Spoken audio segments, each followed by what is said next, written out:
बाजार आज और कल में आप सभी का स्वागत है। मैं हूं स्वाति रायना। इस शो में हम आपको बताएंगे बाजार में आज का पूरा एक्शन, साथ ही कल के लिए क्या रखनी है अब आपको स्ट्रैटेजी। हमारे साथ शो में आपकी कल की तैयारी कराने के लिए शामिल होंगे जी बिजनेस के मैनेजिंग एडिटर अनिल सिंह भी। साथ ही आज हमारे साथ है खास मेहमान प्रॉफिट मार्ट सिक्योरिटीज के अविनाश गोरक्षकर। अविनाश जी का स्वागत करते हैं शो में। और पूरी रिसर्च टीम भी हमारे साथ है। कुशल से जानेंगे आज के बाजार का हाल और क्यों युवा निवेशकों का बाजार पर फोकस है। देवांशी हमें बताएंगी क्या है आरबीएल बैंक की आगे की रणनीति। साथ ही आशीष से हम जानेंगे नए साल में बाजार के मूड और मिजाज का महापोल।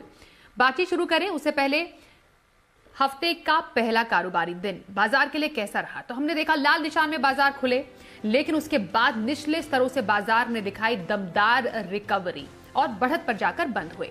निफ्टी करीब 80 अंक चढ़कर 17,100 के पास बंद हुआ। सेंसेक्स 300 अंक उछला। बैंक निफ्टी ने निचले स्तरों से 825 अंकों की जोरदार रिकवरी दिखाई और 200 अंक चढ़कर 35,000 के ऊपर बंद हुआ। आज बैंकों के साथ साथ फार्मा, आईटी और फाइनेंशियल शेयरों ने बाजार को सपोर्ट करने का काम किया। एफआईआई और डीआईआई की तरफ से क्या संकेत सामने मिल रहे हैं समझते हैं। एफआईआई यानी विदेशी संस्थागत निवेशकों ने आज कैश मार्केट में करीब 1,038 करोड़ रुपए की बिकवाली की, तो वहीं डीआईआई की तरफ से 955 करोड़ रुपए की खरीदारी के आंकड़े सामने आए हैं। और आइए एडिटर्स टेक में अनिल जी से समझते हैं कि बाजार में ये शानदार रिकवरी आई कहां से। साल के आखिरी हफ्ते की शुरुआत भारतीय बाजारों ने बेहद उतार चढ़ाव के साथ की। हल्की कमजोरी के साथ खुलना तय था, क्योंकि वीकेंड पर आरबीएल बैंक को लेकर जो खबरें आई उससे थोड़ा सा बैंकिंग शेयरों का मूड माहौल बिगड़ा हुआ था, और वैसा हुआ भी। जहां खुले वहां से बाजार और तेजी से फिसलते हुए नजर आए। 16,835 के आसपास पहुंचे बाजार, वहां सपोर्ट लिया। बैंक निफ्टी पर तो जो 34,400 34,600 को स्ट्रॉन्ग सपोर्ट मानते थे, उससे भी काफ़ी नीचे पहुंचे। 34,250 के आसपास सपोर्ट लिया। उसके बाद जो मिड सेशन में रिकवरी शुरू हुई वो काबिल तारीफ थी। तो आज की कमजोरी उतनी अहम नहीं थी, बल्कि रिकवरी जबरदस्त थी। रिकवरी के 2-3 कारण थे। पहला, ग्लोबल मार्केट्स में ज़्यादातर छुट्टियों का माहौल था, तो वहाँ से कोई खराब संकेत थे नहीं। दूसरा, शुक्रवार के सेशन में जो कुछ ऊपरी स्तरों से प्रॉफिट बुकिंग हुई उसमें बिकवाली ट्रेडर्स की तरफ से हुई। फंड और साथ ही साथ एफआईज, लोकल फंड्स और एफआईज दोनों की तरफ से कोई बिकवाली के खास आंकड़े थे नहीं।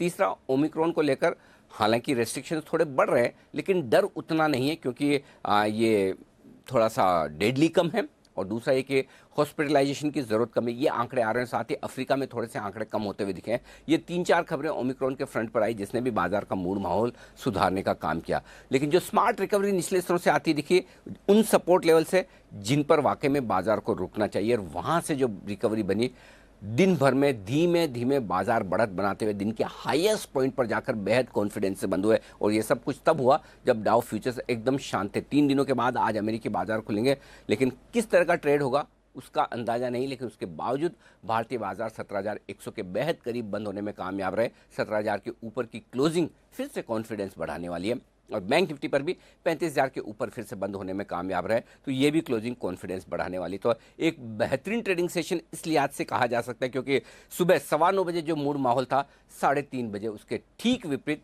बेहद स्ट्रॉन्ग, बेहद मजबूत, और कल के लिए भी आउटलुक पॉजिटिव। इस माहौल के साथ भारतीय बाजार आज हुए बंद। वहीं कल के बाजार पर क्या खास तैयारी करनी है ये भी समझेंगे अनिल जी से, लेकिन उससे पहले आज के बाजार का डिटेल में हाल जरा जानते हैं। हमारे सहयोगी कुशल गुप्ता हमारे साथ है। कुशल, जरा बताएं आज बाजार में जो स्मार्ट रिकवरी देखी गई, क्या खास वजह रही और कौन से सेक्टर्स में मजबूती थी। तो बाजारों में कारोबारी हफ्ते के पहले दिन शानदार तेजी के साथ क्लोजिंग होती हुई नजर आई। इनफैक्ट शुरुआती सत्र में जिस तरह का रुझान दिख रहा था, उससे तो यही लग रहा था कि बाजार जो है गिरावट के साथ आज बंद होते हुए नजर आएंगे, पर उसके विपरीत बाजार जो है ऑलमोस्ट दिन के हाई पॉइंट पर लगभग 17,100 के पास जो है यहाँ पर आते हुए नजर आए। इनफैक्ट यहाँ पर अगर आप देखें तो चढ़ने वाले शेयरों में टेक महिंद्रा का कॉन्ट्रीब्यूशन सबसे ज़्यादा था, करीबन 4% का उछाल यहाँ पर इसने दिखाया। साथ ही फार्मा काउंटर्स जो है आज काफ़ी एक्शन में बने रहे। गिरावट वाले शेयरों की सूची देखेंगे तो उसमें हिंडाल्को, ओएनजीसी, ब्रिटानिया जैसे स्टॉक्स में 1 से 1.5% तक की गिरावट जो है रिकॉर्ड होती हुई नजर आई। टॉप गेनर्स में टाटा कॉफ़ी समेत जिंदल स्टेनलेस हिसार और सीसीएल प्रोडक्ट्स, जो इनफैक्ट जो भी कॉफ़ी रिलेटेड स्टॉक्स है, यहाँ पर काफ़ी अच्छी तेज़ी इनफैक्ट बनती हुई नजर आई और ऑलमोस्ट 9-9.5% के गेंस यहाँ पर आते हुए दिखे।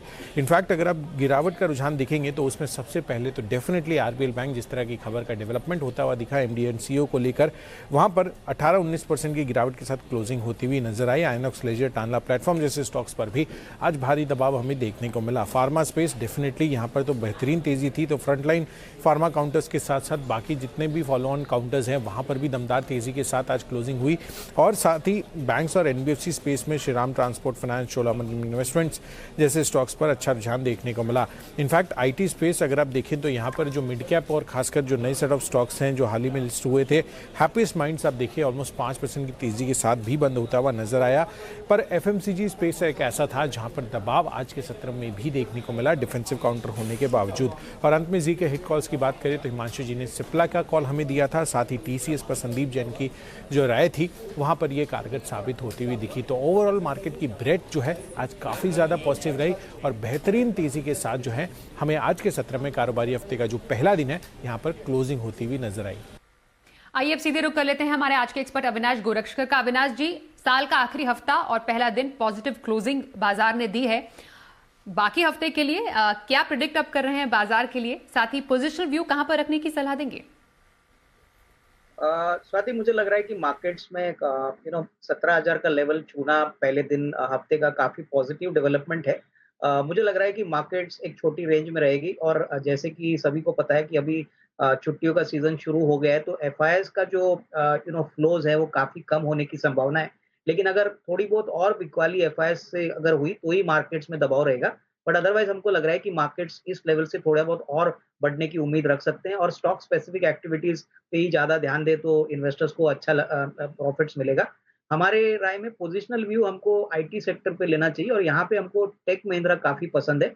करंट प्राइस पे अगर 8 से 10 दिन का नजरिया है तो हम को लगता है कि यहाँ पे एक अच्छा रिस्क रिवॉर्ड बन सकता है। करीबन 1835 का टारगेट यहाँ पे लेके काम करना चाहिए। हमको लग रहा है 8 से 10 दिन में यहाँ पे एक अच्छा पोजिशनल व्यू रिस्क रिवॉर्ड बन सकता है। आने वाले सत्र में Q3 भी इनके काफी अच्छे आने की उम्मीद है और प्लस 5G का जो रोल आउट है उसका काफी फायदा कंपनी को मिलेगा। तो 8 to 10 डेज के पॉइंट ऑफ व्यू से इसको जरूर खरीदिए। 1760 का स्टॉप लॉस और 1835 का target price for Tech Mahindra. बिल्कुल, तो 8 से 10 दिन का नजरिया है खरीदारी का, तो टेक महिंद्रा में खरीदारी की राय दे रहे हैं अविनाश गोरक्षकर। बातचीत जारी रहेगी आज के एक्सपर्ट से, लेकिन बड़ी खबर आज आरबीएल को लेकर आई। दरअसल वीकेंड पर आरबीएल बैंक की लीडरशिप में एक बड़ा बदलाव हुआ है। अब क्या वजह रही है और जो खासतौर पर डिपॉजिटर्स हैं उनका पैसा कितना सुरक्षित है, ये तमाम सवाल लोगों के मन में है। पूरी जानकारी दे रही हमारी सहयोगी देवांशी, बताइए। जी बिल्कुल, आप देखिए आरबीएल बैंक के स्टॉक में आज करीब 20% तक का लोअर सर्किट लगता हुआ दिखा। दरअसल आप देखिए वीकेंड के दरमियान काफी नेगेटिव खबरें आती हुई दिखी और इन सब के चलते आज काफी निवेशकों में चिंता बनती हुई दिखी। बैंक के बोर्ड ने उनके जो एमडी और सीईओ है मिस्टर विश्ववीर आहूजा, उनको तत्काल प्रभाव से छुट्टी पर जाने के लिए मंजूरी दे दी और इसी के चलते निवेशकों में चिंता बनती हुई दिखी। दूसरी इंपॉर्टेंट खबर यह भी थी कि आरबीआई ने बोर्ड पर एक एडिशनल डायरेक्टर को नियुक्त किया था, योगेश दलाल को, और इन सब के चलते भी हमने देखा निवेशकों में जो चिंता थी वो ज्यादा बढ़ती हुई दिखी थी। और साथ ही ईडी राजीव आहूजा को भी इंटरिम एमडी और सीईओ नियुक्त किया है और साथ ही कहा गया है कि आने वाले क्वार्टर्स में जो धीरे धीरे ट्रांजिशन है लीडरशिप का वो भी आता हुआ दिखेगा। लेकिन उसके बाद जो चिंता बढ़ी है, कल शाम को मैनेजमेंट की तरफ से एक कॉन कॉल भी होता हुआ दिखा और सुबह हमारे साथ यानी कि जी बिजनेस के साथ मैनेजमेंट ने एक्सक्लूसिव बातचीत में काफी क्लैरिफिकेशंस दिए। उनका कहना है कि जो बैंक की वित्तीय हालत है वो काफी ठीक है, डिपॉजिटर्स और साथ ही जो शेयर होल्डर्स हैं उनको चिंता करने की कोई जरूरत नहीं है, असेट क्वालिटी में कोई दिक्कत नहीं है, आने वाले समय में ग्रोथ बरकरार रहेगी, कलेक्शन एफिशिएंसी भी काफी मजबूत है, आने वाले समय में जो ग्रॉस एनपीएस हैं उसमें भी सुधार देखने मिलेगा और आरबीआई की तरफ से बैंक को पूरा सपोर्ट मिलता हुआ दिख रहा है। ये इंपॉर्टेंट स्टेटमेंट था जिसके चलते हमने देखा थोड़ी सी रिकवरी जरूर आती हुई दिखी। इसके साथ ही आप देखिए दिन के दरमियान आरबीआई की तरफ से एक मेजर क्लैरिफिकेशन आता हुआ दिखा। आरबीआई का कहना है कि बैंक के पास पर्याप्त मात्रा में पूंजी है, बैंक वेल कैपिटलाइज्ड है, उसमें जो स्पेकुलेशंस है वो पूरी तरह से गलत हैं, डिपॉजिटर्स को चिंता करने की कोई ज़रूरत नहीं है, बैंक की जो वित्तीय स्थिति है वो काफ़ी मजबूत है। 30 दिसंबर तक अगर आप देखें तो जो बैंक है उनकी कैपिटल एडिक्वेसी रेशियो करीब 16.33% थी और साथ ही लिक्विडिटी कवरेज रेशियो भी 153% है, जो कि काफ़ी पॉजिटिव है। लेकिन इन सब चिंता के चलते हमने देखा स्टॉक में बड़ी गिरावट देखने मिली, लेकिन ओवरऑल जो क्लैरिफिकेशंस आते हुए दिखे, हल्की सी रिकवरी इस स्टॉक में भी आज आती हुई दिखी थी, लेकिन इन ऑल करीब 15 से 16% तक की गिरावट के साथ इस स्टॉक में कामकाज होता हुआ दिखा। और हमने आरबीएल बैंक के मैनेजमेंट से भी उनकी राय जानी। अंतरिम MD and CEO Rajeev Ahuja से डिपॉजिटर्स के पैसों की सुरक्षा को लेकर हमने सवाल उठाया। ये हमारे फंडामेंटल्स काफी स्ट्रांग है। लिक्विडिटी तकरीबन 13,000 से 15,000 करोड़ की हम रखते हैं पिछले 18 महीने में। देखिए जो कुछ हुआ है ओवर द वीकेंड वो एक अलग घटना है, अलग उसका क्रम है। और जहां तक मेरा ऑब्जेक्टिव है, मेरी टीम का ऑब्जेक्टिव है, हमारा बैंक बहुत स्ट्रांग है और ये आगे बढ़ता रहेगा। और ये इसमें हमें पूरा बोर्ड का और आरबीआई का भी सपोर्ट है। आरबीआई का जो नॉमिनी आए हैं हमारे बोर्ड पे, उन्होंने स्वयं बोर्ड के साथ यूनानिमसली मुझे, जो मैं बैंक में रहा हूं 11 साल, चुना है इंटरिम एमडी सीईओ के लिए। तो इसलिए किसी को भी कोई शंका नहीं होनी चाहिए, किसी को भी कोई कंसर्न नहीं होना चाहिए कि कंटिन्यूटी नहीं रहेगी, स्ट्रेंथ नहीं रहेगा, क्योंकि मैं और मेरे बाकी सहकर्मी बैंक में जुटे हुए हैं पिछले 11 साल से। तो आपको ये देखना पड़ेगा कि ये एक केवल स्पेसिफिक इशू ऑन ट्रांजिशन को लेकर है, जिसलिए आरबीआई ने स्मूथ ट्रांजिशन करने का फैसला किया और उनका कोई और मकसद नहीं है। और आइए अब आपको बताते हैं नए साल में कैसा रह सकता है बाजार, और एक्सपर्ट्स का एक महापोल हमने कराया है और पोल में क्या रिजल्ट निकल कर आया ये बता रहे हैं हमारे सहयोगी आशीष चतुर्वेदी। देखिए साल 2022 में बाजार में ठीक ठाक तेजी देखने को मिल सकती है, क्योंकि 83% बाजार के जो जानकार हैं वो तेजी के पक्ष में। इसमें से देखें तो 43% बाजार के जानकार ये मान रहे हैं कि बाजार आपको 10 से लेकर 20% तक की अपसाइड जो है साल 2022 में दिखा सकता है। यानी 17,000 के बेस को अगर लेकर चलें तो करीब 18,700 से लेकर 20,400 तक के जो स्तर हैं वो सामने आ रहे हैं। इसके अलावा 40% बाजार के जानकार ऐसे हैं जो कह रहे हैं कि 10% तक की तेजी आपको देखने को मिल सकती है। ऐसे में जो निफ्टी है आपको 18,700 तक का स्तर दिखा सकता है।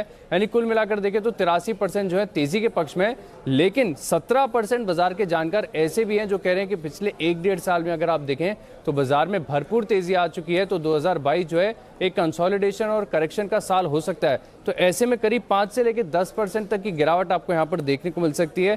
15,300 से लेकर 16,150 के जो स्तर हैं इन जानकारों ने बताए। लेकिन जैसा कि मैंने आपको शुरुआत में कहा कि अधिकतर जानकार यही मान रहे हैं कि 2022 जो आपको तेजी दिखाएगा और करीब करीब 10 से लेकर 20% तक की जो अपसाइड है आपको देखने को मिलेगी। आइए अब आपको एक और दिलचस्प रिपोर्ट दिखाते हैं, और वो रिपोर्ट दिखाने से पहले इस पोल पर हम अविनाश जी की भी राय ले लेते हैं। अविनाश जी, आपको क्या लगता है कि नए साल में बाजार कैसा रहने की आप उम्मीद जता रहे हैं? स्वाति, मुझे लग रहा है कि इंडेक्स की अगर रिटर्न्स देखें तो डेफिनेटली आने वाला साल काफी चैलेंजिंग रहेगा, और मुझे लग रहा है कि 10 से 12% इंडेक्स बढ़ने की उम्मीद है। तो मैं समझता हूं कि 18,700 का जो टारगेट है वो काफी रियलिस्टिक है।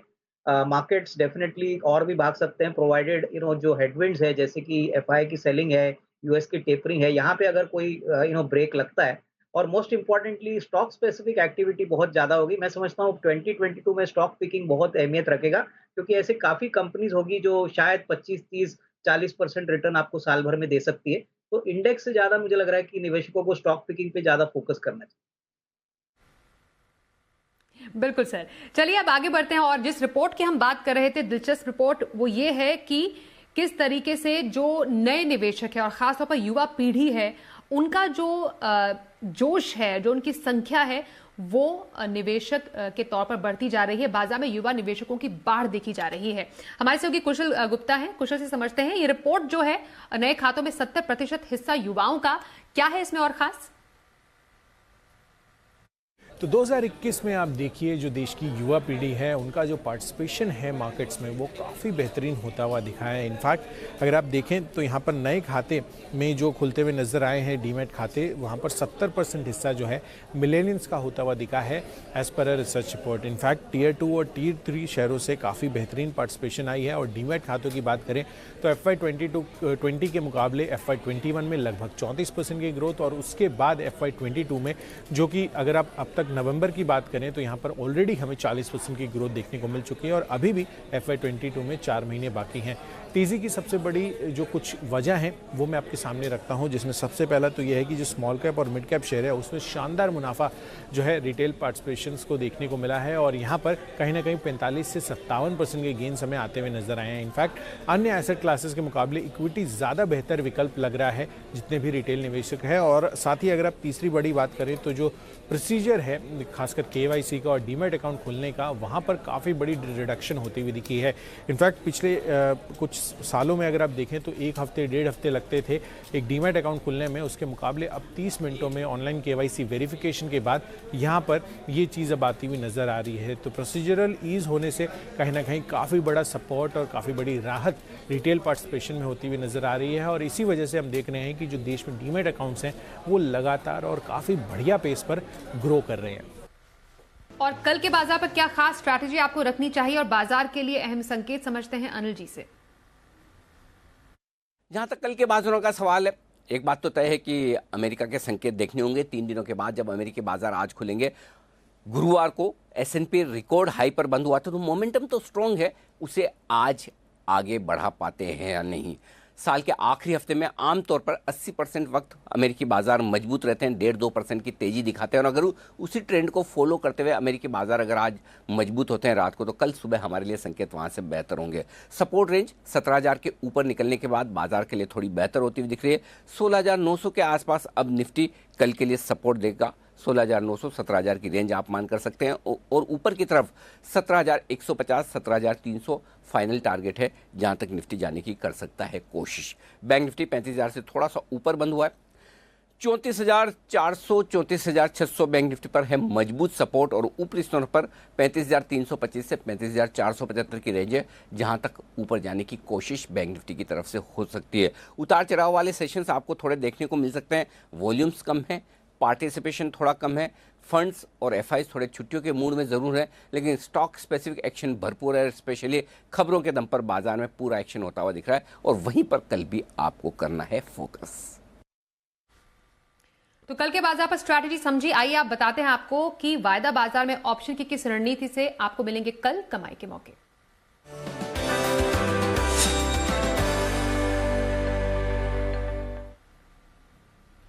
किरणचादर.com के CEO आशीष केलकर है हमारे साथ। आशीष जी, बहुत स्वागत है आपका शो में। कल के लिए कहां रखनी होगी option strategy? Very good evening Swati ji. देखिए, जिस तरह से आज बाजार में उतार चढ़ाव देखने को मिला और फार्मा सेक्टर में से बहुत अच्छा ट्रैक्शन देखने को मिला था, तो इसलिए मैंने जो स्टॉक चुना है वो फार्मा सेक्टर से है। स्टॉक का नाम है सिप्ला। सिप्ला का 930 रुपए का कॉल ऑप्शन खरीदारी करने की सलाह होगी। 930 का कॉल ऑप्शन जो आज की ट्रेडिंग सेशन में करीबन 8 रुपए 30 पैसे के आसपास बंद हुआ है, इसी दरम्यान अगर हम बाय कर सकते हैं तो बेहतरीन होगा। मेरा जो स्टॉप लॉस रहेगा वो 5 रुपए का रहेगा, और मैं एक ही लक्ष्य देना चाहूंगा 15 रुपए का। रिस्क टू रिवॉर्ड रेशो बहुत ही बेहतरीन है, इसलिए सिप्ला का 930 का कॉल ऑप्शन बाय करके चलना चाहिए। स्टॉप लॉस 5 रुपए का, लक्ष्य रहेगा 15 रुपए का। तो सिप्ला का 930 का कॉल ऑप्शन खरीदारी की राय आशीष केलकर की। बहुत शुक्रिया सर, आप हमारे साथ शो में शामिल हुए। अविनाश जी, आपके पास आ रहे हैं लॉन्ग टर्म खरीदारी का पिक मैं आपसे समझूं उससे पहले आज की जो बड़ी खबर रही जिसका जिक्र हमने शुरुआत में किया, वो RBL बैंक को लेकर रहा। मैनेजमेंट में बदलाव से हमने ये भी देखा कि RBI ने कार्रवाई की और 18% की जोरदार गिरावट स्टॉक में देखी गई। अब जब बैंक को लेकर ऐसा कोई मैनेजमेंट बदलाव होता है या कुछ एक्शन RBI की तरफ से होता है, तो हम देखते हैं कि निवेशकों के मन में भी काफी ज्यादा कंफ्यूजन आ जाता है। तो फिलहाल RBL बैंक में आप इस गिरावट के इस दौर में क्या करने की सलाह देंगे? आगे आप क्या समझते हैं कि RBL बैंक में कैसा एक्शन रहने की उम्मीद है? मुझे लग रहा है कि स्वाति, देखिए, RBL बैंक में जो फॉल आया है वो डेफिनेटली काफी सिग्निफिकेंट है, क्योंकि ये अनएक्सपेक्टेड इवेंट था, और जब भी बैंक के मैनेजमेंट में बदलाव आता है और इस तरीके से आता है तो डेफिनेटली मार्केट्स को पसंद आता नहीं। जो सबसे बड़ी बात, चिंता की बात है, वो है कि RBI ने अपना एक डायरेक्टर कंपनी के बोर्ड पे नियुक्त किया है। ये तभी होता है जब RBI को लगता है कि बैंक में कोई बड़ा रिस्क है, और इस बैंक में सबसे बड़ा जो रिस्क हमको लग रहा है वो बेसिकली इनके अनसिक्योर्ड और रिटेल लोन्स की तरफ है। अनसिक्योर्ड लोन्स काफी ज्यादा है, और जहाँ पे एसेट क्वालिटी खराब होने की पॉसिबिलिटी हो सकती है। तो हमको लग रहा है कि देखिए, छोटे निवेशकों को अभी तो इस बैंक से बिल्कुल दूर रहना चाहिए। कम से कम तीसरे तिमाही के रिजल्ट्स आने दीजिए, मैनेजमेंट की कॉमेंट्री आने दीजिए, उसके बाद एक फ्रेश कॉल लिया जा सकता है। लेकिन जिनके पास है वो होल्ड करे। हमको लग रहा है कि डेफिनेटली बैंक में रिवाइवल आएगी, ग्रोथ वापस आएगा, बट थोड़ा सा समय लगेगा। कम से कम 3 से 6 महीना एक प्रोसेस लगेगा, क्योंकि मार्केट का जो भरोसा है वो काफी जल्दी निकल गया है, तो उसको वापस रीबिल्ड करने में टाइम लगेगा। तो मेरे ख्याल से फ्रेश बाइंग बिल्कुल अवॉइड करें। और इसमें कोई डाउट नहीं कि आरबीआई ने जो कदम उठाया वो निवेशकों का हेल्प सेफ्टी के लिए, लेकिन डिपॉजिटर्स का पैसा तो सेफ है, लेकिन इन्वेस्टर्स का जो रिटर्न है उसको आने में शायद आपको 6-8 महीने को वेट करना पड़ेगा और स्टॉक थोड़ा अंडर परफॉर्म करेगा, उसमें कोई डाउट नहीं। बिल्कुल, तो आरबीएल बैंक जिनके पास है उन्हें होल्ड करने की सलाह अविनाश जी दे रहे हैं और फ्रेश बाइंग को करने की अभी आप अवॉइड कर सकते हैं, यह अविनाश जी की राय। चलिए अब सर आपसे समझना चाहते हैं कि लॉन्ग टर्म खरीदारी के लिए कौन सा स्टॉक आज आप देने वाले हैं? तो बैंकिंग सेक्टर में ही एक फ्रंटलाइन कंपनी पसंद है और जो आईसीआईसीआई बैंक है, अभी आईसीआईसीआई बैंक का अगर हम बिजनेस मॉडल देखें तो सेकंड क्वार्टर में सबसे बेहतरीन क्वार्टर आया था। कोर बिजनेस भी अच्छी तरह से ग्रो करा था। उनके सब्सिडरीज जो ब्रोकिंग बिजनेस में है, जनरल इंश्योरेंस, लाइफ इंश्योरेंस में, इन्होंने भी बहुत बेहतरीन नंबर्स प्रेजेंट किए थे। हमको लग रहा है कि ये मोमेंटम क्वार्टर 3 में भी आएगा। इनफैक्ट क्वार्टर 3 के तिमाही रिजल्ट्स काफी क्वार्टर 2 से भी काफी बेहतरीन रहेंगे। और जो भी जीडीपी का ग्रोथ का आंकड़ा का नंबर गवर्नमेंट ने, आरबीआई ने प्रिडिक्ट किया है 9-9.5%, इसका भरपूर फायदा बैंकिंग सेक्टर को मिलना चाहिए। तो इवन FY23 अच्छा होना चाहिए। हमको लग रहा है कि देखिए ये जो अभी आरबीएल बैंक में जो डेवलपमेंट्स हो गए हैं, इससे भी हो सकता है कि काफी एफआईआईज या इंस्टीट्यूशंस अभी यहाँ से निकल के आईसीआईसीआई जैसे बैंक्स में अपना होल्डिंग इंक्रीज कर सकते हैं। तो ओवरऑल टेलविंड्स इनके लिए काफी सिग्निफिकेंटली अच्छे हैं। और यहाँ पे हमको लग रहा है 6 से 12 महीने में अगर कोई पोजीशन लेता है तो 870-875 का टारगेट प्राइस कंफर्टेबली मिल सकता है। तो काफी सेफ बैंक है और अच्छे फाइनेंशियल्स आने की अपेक्षा है। बिल्कुल, तो long term view ICICI bank में रखने की सलाह अविनाश जी की। बहुत शुक्रिया सर, आप हमारे साथ आज शो में शामिल हुए। तो आज के शो में बस इतना ही, रुकेंगे यहाँ पर एक ब्रेक के लिए। देखते रहिए ज़ी बिजनेस।